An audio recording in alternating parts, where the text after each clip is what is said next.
నేను మీ Tejashree. Welcome back to my channel.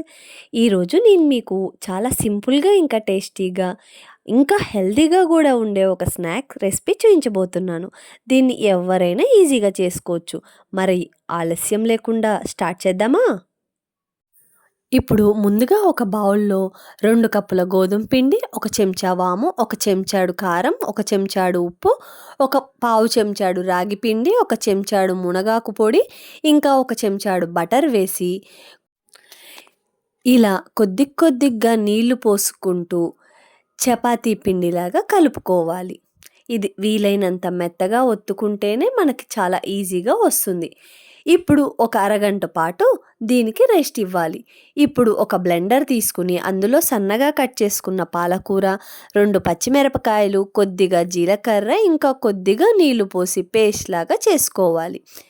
ఇప్పుడు ఈ పేస్ట్‌ని ఒక బౌల్‌లోకి తీసుకుని రుచికి సరిపడా ఉప్పు వేసి బాగా కలుపుకోవాలి.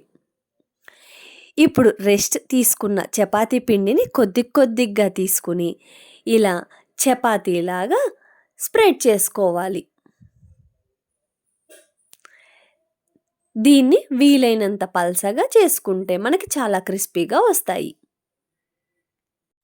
ఇప్పుడు మధ్యలో ఒక చిన్న బౌల్ పెట్టి చుట్టూ పాలకూర పేస్ట్‌ని స్ప్రెడ్ చేసుకోవాలి.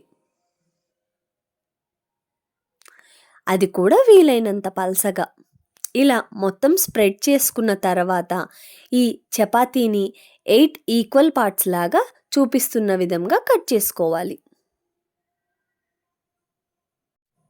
ఇప్పుడు ప్రతి కట్ చేసిన దాన్ని ఒక రోల్‌లా చేసి ఒక ప్లేట్‌లోకి పెట్టుకోవాలి.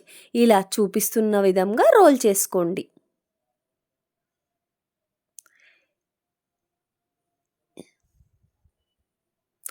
ఇలా అన్నీ ప్లేట్‌లో పెట్టుకోవటం వల్ల మనకి ఈజీగా అవుతుంది. ఇప్పుడు స్టవ్ మీద కళాయిలో నూనె వేడి చేసుకుని, నూనె బాగా వేడయిన తర్వాత ఈ రోల్స్‌ని వేస్తూ మీడియం టు హై ఫ్లేమ్‌లోకి అడ్జస్ట్ చేసుకుంటూ గోల్డెన్ బ్రౌన్ కలర్ వచ్చే వరకు ఫ్రై చేసుకోవాలి.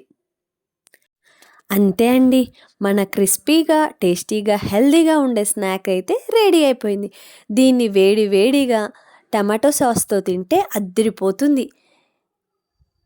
ఈ రెసిపీని మీరు తప్పకుండా ఇంట్లో ట్రై చేయండి. మీకెలా వచ్చిందో కామెంట్ చేయటం మాత్రం మర్చిపోకండి. మీకు నచ్చితే ఏం చేయాలో తెలుసు కదా! Thank you for watching.